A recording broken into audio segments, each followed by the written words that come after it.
Found in Translation, a weekly-ish exploration of one fellow's translation of the Christian scriptures, one big idea or so at a time. My name is Brandon Rhodes, and across the internet for me is the translator himself, Brandon Johnson. Hi, Brandon.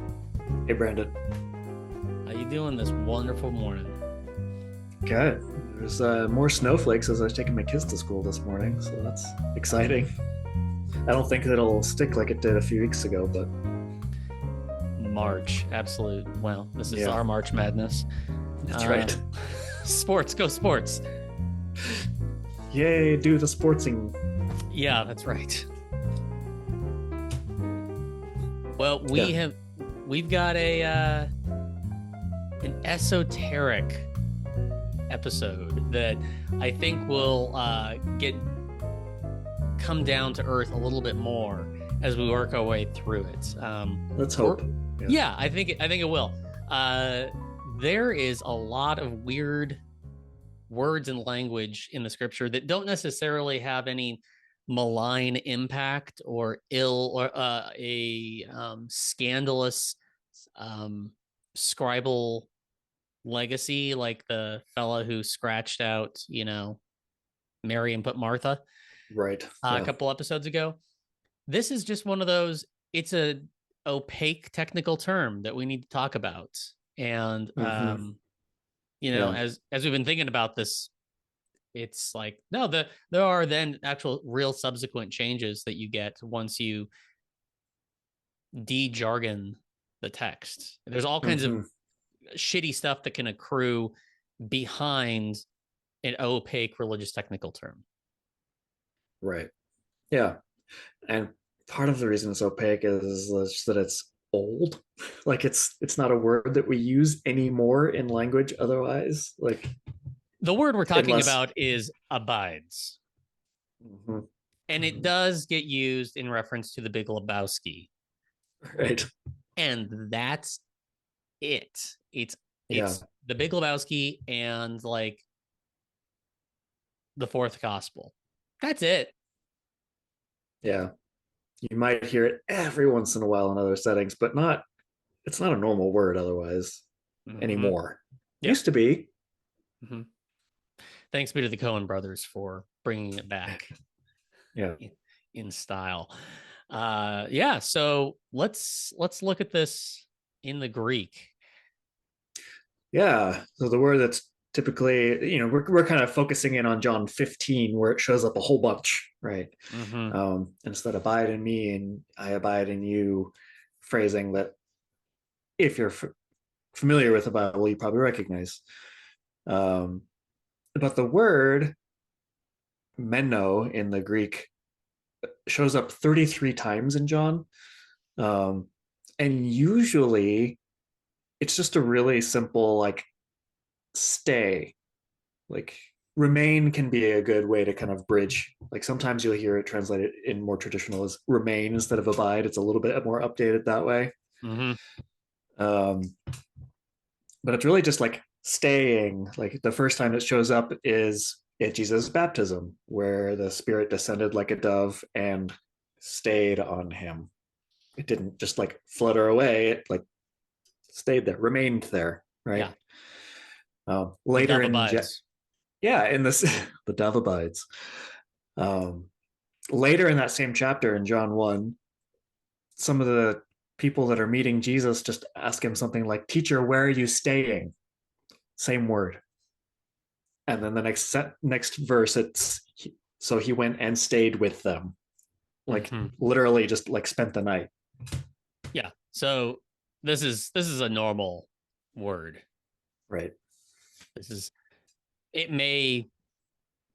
may be fruitfulness in how it's cared for and nurtured the saints over the past 2,000 years of beautiful tradition, but yeah, I mean, you can use words to mean really important things, even if the word itself is just a really common word. Yeah. But that sense of staying the night with them, or later it talks about staying in Galilee for a few days. Like, it's that use gets used over and over as just this really generic term. Those many of those 33 times is that meaning. Yeah. Is that usage. And then you do get this stretch in John 15 where it's abide in me and I abide in you, and all this sort of suddenly the other translations where previously they were translating meno as stayed with, now are like, no, it's now this abiding, remaining, arcane, deep. yeah. Kind of and mysterious word.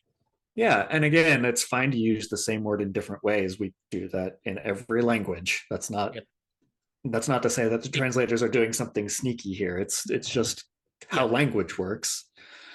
You would be bad translators and disrespectful to the text if you were translating the same Greek word the same way every time. Not because you're making it boring, but because you're making it dishonest. Right. Yeah, it's kind of a first year Greek student mistake, is basically what that would be. And yet the NASB is basically a translation built around defying this first year Greek principle. Yeah, it's trying to have it do some of what I'm trying to do here and have it be clear for the reader, like this English word goes with this Greek word. Yeah. As much as you can. So like how I've been working with it is having it be some variation of stay present. I think that captures the family of meanings pretty well. So some contexts, like where are you staying tonight? And so he went and stayed with them. It would be weird to say, where are you staying present tonight? And he went and stayed present. Like, no, just where are you abiding tonight? Yeah, so I just did stayed there because that's what makes sense there, right? And in other places, it does something like in John 6, for instance, where he says, whoever resides in me and I in him is in the more traditional. I did is present with me and I am present with them. So sometimes I just use stay, sometimes I just use present, sometimes I use both together, trying to at least help English readers track that this language is being repeated, just like it would be easy to track that in for Greek readers originally. But doing it based on the context in a way that makes the most sense. Right. Well, let's look at some examples of this. Can you bring that up on the screen? Yeah, we're just going to bring up one passage because it's got a lot of examples in it. It sure does.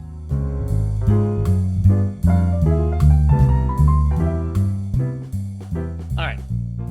Thanks. We've got this up on the screen now. This is John 15, 1 through something, yeah? Yeah, 1 through 17. We don't have all of those verses up at the same time just because they wouldn't fit very well. But so we have 4 pages here that we'll go through that has those 17 verses across them. And we have side by side here the English Standard Version on the left and my translation on the right. Great. So to kind of show. So I have, if you're seeing this, you can see that there are things highlighted. Yellow is where this Greek word meno shows up. In ESV uses abide, and I'm using stay present. You can kind of scroll through and show how that shows up over and over again. I also have some other things highlighted here. In green, I have highlighted what's traditionally that in me, in you, over and over again. In my love, in the vine, in the English Standard Version, the ESV, where instead of in, I've been doing with. And I believe that is a more faithful translation of the Greek preposition en. Sure. It shows like accompaniment, presence with, that kind of idea. It can be translated as in, but only in the sense of like I'm participating in this conversation, and it's showing that there is a relationship. The participation, I'm participating regarding this conversation. I'm participating, and what am I participating? It's this conversation. So it's just saying there's a relationship there, but it's not in like internal. Yeah, it's not locative. Yeah. Yeah. And so that's the meaning of it, but it makes much more sense. And especially in this imagery of these first few verses with the vine, it makes much more sense to have the word with be here and to showing that connection element instead of just saying in. I'm using the word connection. I'm connected with me, connected with the vine. Yeah. To show that connection. Mm-hmm. Well, that makes good sense. And just emphasizing that language of with further down, where the ESV has abide in me and I in you, you have stay present with me and me present with you. Abiding in the vine versus stay connected with the vine. Like with and togetherness and connection are such fundamental sort of organizing principles of the divine project as we've received it. Even, I mean, with is, it's like God's middle name. Emmanuel, God with us. Yeah. Thank you. Yeah. It's pretty core. The dwelling of God is with humanity, is with, not above, but with, not absent from, but still dope, but solidly, intimately with. So being able to, as in this passage that conventionally is understood as some sort of like exploring a more mystical sentimental inward sense of relating to the divine, it's often like, to me, coming out of evangelicalism, and I've seen this in other branches of the tradition as well, sort of this like Jesus living in your heart. The inness is so emphasized. Like, I've just got Jesus in here. And it's no, there's a withness, there's a connection. That's that has, I think, bigger implications that we'll get to as we work our way through this. Yeah. Which these 17 verses kind of progress towards what are the implications. This first part is kind of saying like, here's this connection. Do you see it? Do you see the connection? And then as it keeps going through the verses, then it starts to give you the so what. Yeah. Do you want to read these few verses here and then we can talk about the vine connection? Sure. I'll play the bad guy and read the ESV. Okay. Let me get my best Calvinist voice here. Oh gosh. It really misogynist voice. Yeah, it should be like preening. I am the true vine, and my Father is the vine dresser. Every branch in me that does not bear fruit, he takes away, and every branch that does bear fruit, he prunes, that it may bear more fruit. Already you are clean because of the word that I have spoken to you. Abide in me, and I in you. As the branch cannot bear fruit by itself unless it abides in the vine, neither can you unless you abide in me. I get so dizzy reading. Yeah. It's a lot of word play back and forth in this. So here's my rendering of that same section. I am the true vine, and my Father is the gardener. He removes every branch connected with me that doesn't produce a crop, and he cleanses each one that produces a crop so that it can produce a larger crop. You are already clean because of what I have spoken about with you in conversation. Stay present with me, and me present with you. Just like the branch can't produce a crop by itself if it doesn't stay connected with the vine, it's the same with you if you don't stay present with me. I mean, I know I created that version of it, but it just feels so much clearer to me what it's saying there. It sure does. Like, it's natural language without being cringely colloquial. Mm-hmm. Not casting shade in any particular direction. And it makes the metaphors consistent, for God's sake. I mean, let's look at so if you're watching this, and hopefully if you're listening, we'll remember to put this PDF in the show notes. That verse 2, and he cleanses each one that produces a crop so that it can produce a larger crop. You're already clean because of what I've spoken about. Mm-hmm. But in ESV, instead of cleanses there, it says prunes, and then it switches over to cleanses. Right. Every branch that doesn't bear fruit, he prunes, which makes sense with the metaphor of it's taking it of the vine and being a gardener. And prunes is a good job of putting it in context, right? Yeah. But then it switches over to clean in the next verse. But is that the same Greek word? It's the same Greek word, and it's the same Greek word that's cleanse or clean throughout the rest of John and anywhere else in the New Testament. And pruning is a form of cleaning. You're pruning disease. It's trimming away the dead, diseased parts so that it can flourish and have more life, right? Mm-hmm. And that's what cleansing is it's doing something to promote more fuller life. Yeah. So there's a consistent flow here. Instead of like in the ESV, it's and hey, the father. Why are we talking about clean? The father prunes, and then also already you are clean. It's like, wait, are we done talking about pruning? Now you're talking about cleaning. I'm a little flummoxed here. Maybe some gardeners would catch that flow, but I am a gardener and I don't really see the flow. Right. It could work to go the other direction than what I've done and use prune in both places. That would work. That'd be fine. I preferred the cleansing because I'm not just wanting it to fit in this context. I'm wanting it to show the fuller context that this cleansing idea is a continuous theme throughout the whole book. The old translation gives us no frame of reference. We're like a child who wanders into a conversation. Gosh. So, but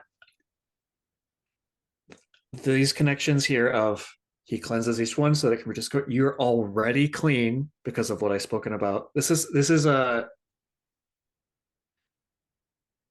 pre-existing state. The disciples, the students that he's talking with, he's not saying do this. He's saying you're already doing this. Continue in it. Oh, yeah. Don't stop. Which I feel like the stay present with me leans into that. Stay connected with the vine. Stay present with me. Versus abide in me, abide in the vine, abide in me. It feels like that's a command, like start doing this. And it's not incorrect. It's just I feel like the way the stay present language helps make that really clear. Yeah, all the way back to verse 2, like every branch connected, like it's already in them.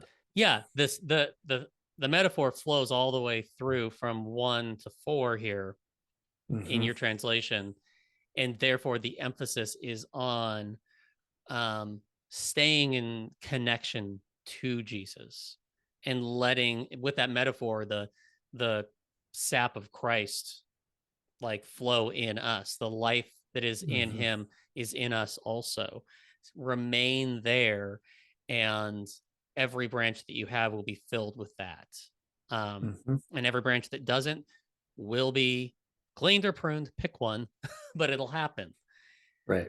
Whereas the ESV, as it has it, here's a metaphor, and then also all this abiding language. It's like, therefore, have Jesus living in your heart, that's how my tradition of origin intones those, or even like now we both love contemplative spirituality, and so this abiding language is well used by people that we've it can be used to good effect. It's not an inherently bad word to use. No, just literarily doesn't bear as clear fruit here as it should. Mm-hmm. Yep. Yeah. So we have this kind of progression of I'm talking about a vine, Yeah. and there are already branches connected with it. If the branch that's connected with it doesn't produce a crop, it gets cut off. That way, the ones that are still there aren't hindered and can produce even more, Mm-hmm. have more life. And then we go to the next section. You want to read the Yeah. ESV there? Yeah. This is continuing in verse 5. I am the vine, you are the branches. Whoever abides in me and I in him, he it is that bears much fruit. Mhm. For apart from me, you can do nothing. If anyone does not abide in me, he is thrown away like a branch and withers, and the branches are gathered, thrown into the fire, and burned. If you abide in me, and my words abide in you, ask whatever you wish, and it will be done for you. By this, my Father is glorified, that you bear much fruit, and so prove to be my disciples.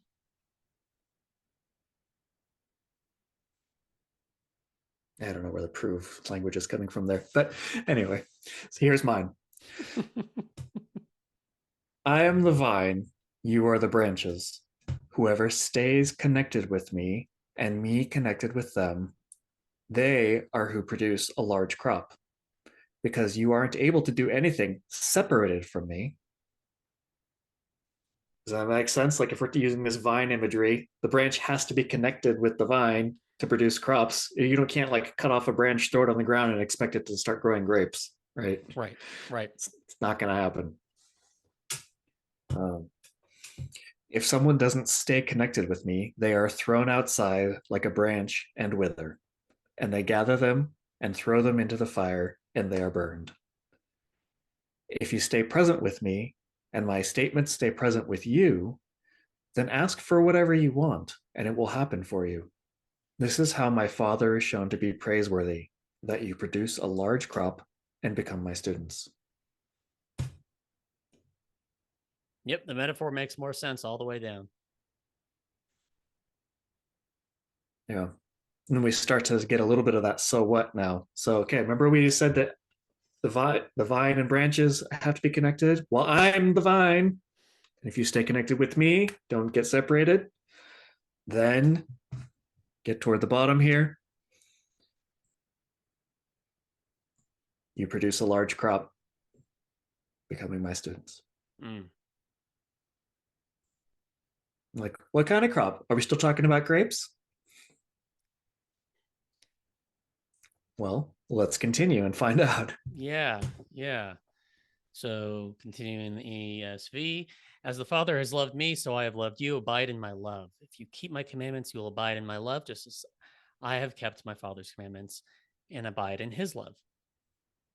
These things I have spoken to you, that my joy may be in you and that your joy may be full. This is my commandment, that you love one another as I've loved you. Greater love has no one than this, that someone lay down his life for his friends.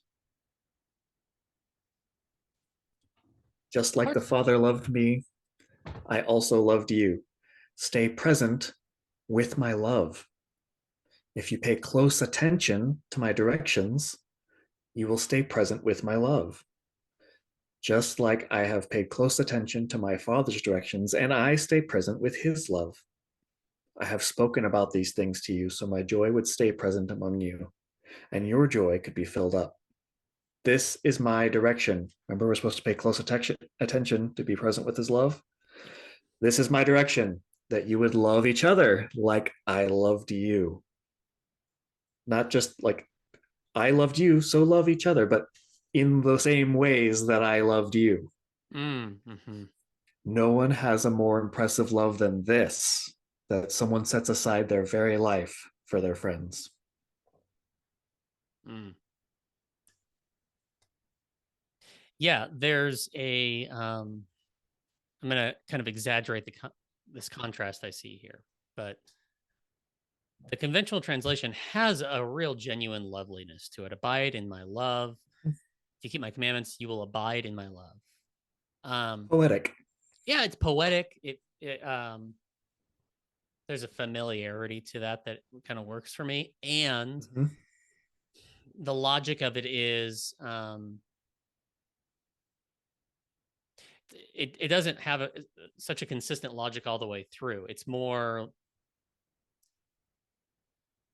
passive, I Yeah, suppose. it's good for sound bites. It is. Yeah, Just and take a into sentence by itself and genuinely it sounds fruitful nice. effect. Yeah. Genuinely fruitful effect. It can do that.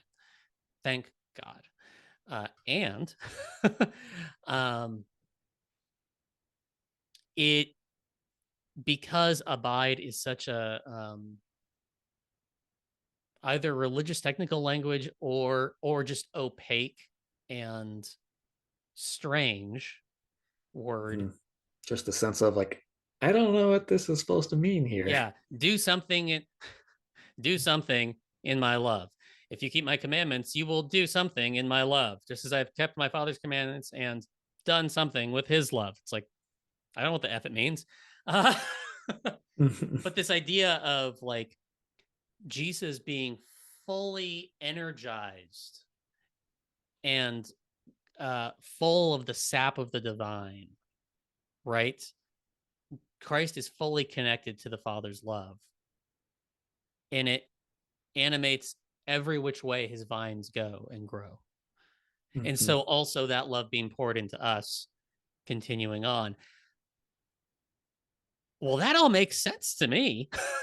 And it doesn't leave space for, all Jesus wants is I've heard this said by a lot of folks. uh God looks at the heart. Like God doesn't look at your outward actions, God looks at your heart. It's like, well, God looks at your heart, but God doesn't It's a look. good Romans reference there. Yeah. Yeah, but God doesn't look only at your heart. God looks at your whole life and body and life lived. It's not just what inward sentimentality did you have, good Yeah. motivations. That By works your really. fruit you will know them. Right. By your fruit you will know them, not just by your inward sentimentality. That down that path goes, well, they had good motivations and intentions when they were beating their kid, when they were invading that country, when they were controlling their spouse, when they were not paying their employees well. Yeah, well, but they donate to charity. Like this sense of Or God they said only the sinner's caring. prayer. Yeah, it's like it's fundamentally Gnostic. It's saying that God doesn't give a shit about your bodies and about creation, about the life that we live together. Right. And so that's not what. I'll just be respectful to the ESV people and say that's not what they meant. But it sure as hell is easy to find a way to hear these passages in a way that says what matters is that the Father's love is living in me, or I have some sort of inward sentimentality, which, I mean, I don't want to belittle that at all. Divine union goes all the way down, it gets all the way in us, receiving divine love and participating in it. But that's the thing, is the Abide translation makes it easy to not feel out the participation in divine love and the way divine love participates in us. This conversational nature of reality, getting all the way back to episode 2 this season. Right. Yeah. I mean, and that the shift from believe that we've seen it over and over, and faith in that sense of just like what I think real hard. Yeah. that feeds into this too. But if we're remembering, no, this is like trust that leads to faithful action. That's what we mean by that Greek word, not what I think real hard. Jeez. Yeah. And then it fits. And, James has something to say about that too. It's like faith without works is dead. Belief or trust without actions is dead. It's the branches that are thrown into the fire in this passage. Yeah, either they don't bear fruit or they bear bad fruit. Both of those count. Right. And so if you want trust to actually be faithfulness, yeah, that trust that you can stay present and have this deep bond and connection with Christ, sure, don't abandon that part of it, but it has to then include following the directions, paying close attention to like, what are you trusting to? Like, you're trusting that living like Jesus is worth it, leads to life. And this is how you love each other like Jesus loved us. You lay down your very life for your friends, for the people that you say you care about.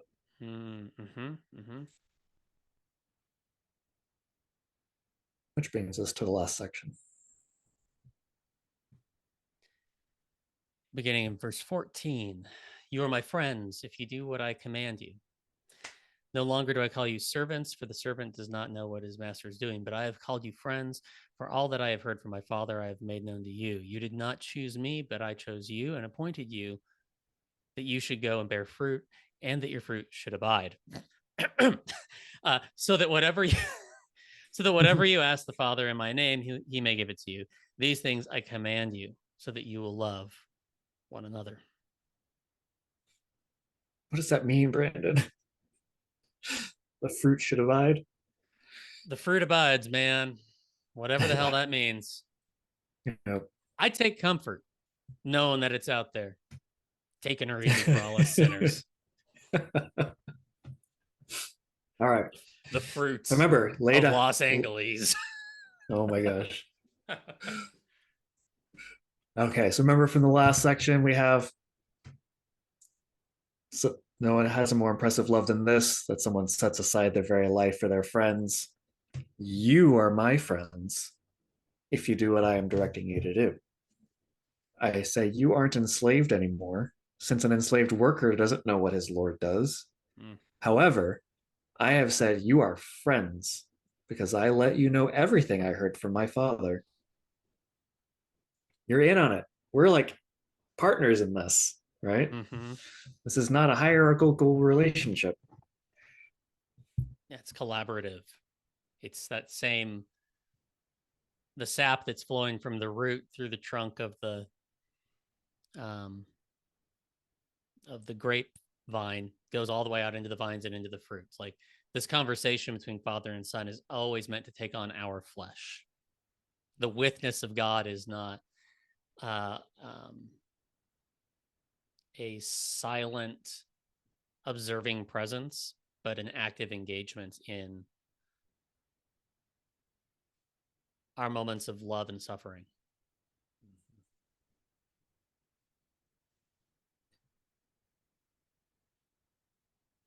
You didn't pick me. Instead, I picked you and set you aside so that you would go and produce a crop. And your crop would stay present. Which I don't know if that's a ton more clear than your fruit should abide, but hopefully a little bit. And your crop would stay present. Your crop will not rot. Your crop will, remain. Maybe remain would, I don't know. It would endure, like stay fresh, keep producing. Yeah. Oh, there you go. Yeah. Your crop will be sustainable. That fits with back in John 6, where it's talking about the bread, the fruit, the bread of life abiding, remaining, for age-long life and not being perishable. He uses that word. Got a good shelf life. Yeah, is participating in the life to come. So that your Father would give you whatever you ask him for as my representatives. I'm giving you these directions so that you would love each other. It's like the premise of all this is branches need the vine. They have to be connected to have life. And what does that life really look like? Loving each other. Yes. And that love bears more fruit, grows the love, which then bears more fruit, growing the love, and it just keeps getting bigger and bigger. But it has to be active and not just like you were talking about earlier, like I said the sinner's prayer, I've got Jesus in my heart. End of list. Yeah. Yeah. Yeah. It's great to have, I mean, it's holy to have an inward sentimentality, a tenderness to the divine. Please, God, may all of us. And the having a tender relationship to this feral God also means what's that line in As Good as It Gets? Helen Hunt demands one good compliment from Jack Nicholson, and he says, "You make me want to be a better man." Like, so to actually have love is to it does fundamentally change us. That their good energy comes into us, and we are a different person because of it. And that's what this metaphor, the way love works within this metaphor of the vine. Boy, we're just dropping all kinds of references to mid-90s movies. Yeah. Show me the money. No, but it makes me think of like the Center for Action and Contemplation, Father Richard Rohr's organization. Like action and contemplation, these are not in competition with each other. It's this presence, this very awareness of being connected with Christ. That's essential. That's and those who value that, at least in Father Rohr's tradition, see that as leading to action, enabling, empowering action. Yes. Action that's aligned with Christ specifically. And that road flows in both directions. When you come to know the crucified one, you come to know God in the face of the crucified as well. When you find yourself left outside of the city gates to dry and die, you come to know a tenderness of the Father's love and the character of Christ. When you stand with or are marginalized peoples, like that's why one of Jesus's fundamental hunches is the poor have a fundamental insight on the divine. And so it is mutually transformative, whether you are whatever your privilege stack looks like here, however in by default you are or out by default you are, witness in love turns to make me want more able to abide with the Father's love, not less. It doesn't have to begin with one or the other. It can do, they go both ways.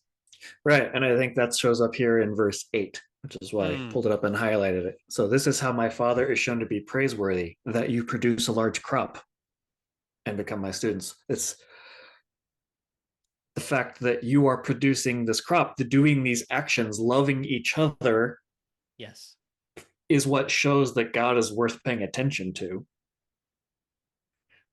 And then people become Christ's students because God is worth paying attention to, and the cycle repeats. So good. So good. Well, we've got to wrap this one up. Thank you, everybody, for abiding with us this wonderful day. Where's my script? Thank you for joining us on this leg of the journey. The easiest way to support Founded Translation is to leave us a rating or review on whatever app or website you're using to enjoy this on. That makes it easier for more people to find the show. Second best way to do that is to become a sponsor. You can do that for just $5 a month. And when you do, you get comment access on the Translations Google Doc, as well as the satisfaction of knowing that you are supporting exceptionally nerdy independent media. You can find the link to join the community in the episode notes. The music you're listening to is by Kevin MacLeod at incompetech.com. Found in Translation was produced by Perry FM on unceded Kalapuya and Chinook land. Goodbye, Brandon. Bye, Brandon. Bye, everybody.